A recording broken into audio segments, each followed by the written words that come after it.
येडं का खुळं म्हणत दादांचा टोला, मुरलीधर मोहोळांवर पवारांचा हल्ला, अजित पवारांची भाजप नेत्यांवर टीका, पुण्याच्या मैदानात महायुतीत झुंपली.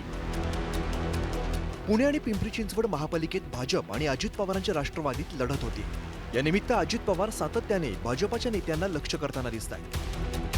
मागील काही दिवसांपासून अजित पवारांनी पिंपरी चिंचवडमध्ये भाजप आमदार महेश लांडगेंवरती टीकेची झोड उठवल्यानंतर आता पुण्यात केंद्रीय मंत्री मुरलीधर मोहोळांना टार्गेट केल्याचं पाहायला मिळतंय. पुणे आणि पिंपरी चिंचवड महापालिकेच्या निवडणुकीत अजित पवारांकडून जोरदार प्रचार सुरू आहे. शनिवारी पुण्यात झालेल्या सभेत अजित पवारांनी केंद्रीय मंत्री मुरलीधर मोहोळांवर टीकेची झोड उठवली.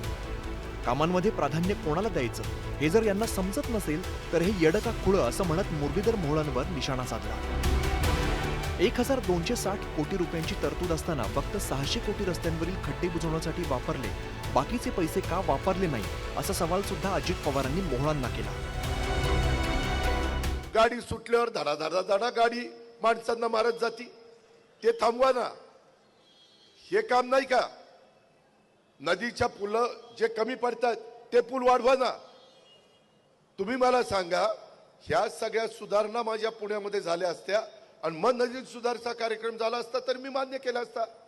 प्राधान्य पहिलं कुणाला द्यायचं हे जरी यांना समजत नाही, येडं का खोळं कोणाला माहिती. अजित पवारांनी थेटपणे मुरलीधर मोहोळांना लक्ष केलं असलं तरी मोहोळ मात्र याविषयी बोलणं टाळताना दिसले. पण भाजप मात्र अजित पवारांना हलक्यात घ्यायला तयार नाही. भाजपाच्या पदाधिकाऱ्यांनी अजित पवारांच्या टीकेवर जोरदार पलटवार केला.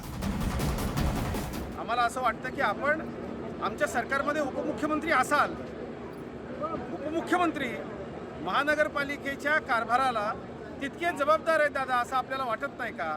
आणि पुणेकरांनी खड्डे भरल्या रस्त्यावरून प्रवास करावा अशी अजितदादा आपली इच्छा होती का? हे सुद्धा एकदा आपण पुणेकरांना कृपया सांगा.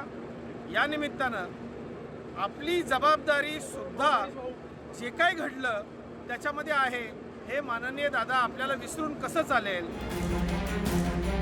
अजित पवार खरं तर महायुती सरकारमध्ये भाजप आणि शिवसेनेच्या सोबतीने उपमुख्यमंत्री आहेत. पण असं असतानाही ते पुण्यात भाजप विरोधात आग ओकतायत. आता शेवटच्या टप्प्यात ही अजित पवारांचं टीकास्त्र सुरूच आहे. त्यामुळे भाजप विरुद्ध दोन्ही राष्ट्रवादीच्या या संघर्षात पुणेकर जनता कोणाची साथ देते हे निवडणूक निकालानंतरच स्पष्ट होणार आहे. पण सध्या तरी अजित पवारांच्या थेट हल्ल्याने होणाऱ्या जखमांचे व्रण या निवडणुकीनंतरही कायम राहण्याची शक्यता नाकारता येत नाही. शरद जाधव, न्यूज 18 मराठी, मुंबई.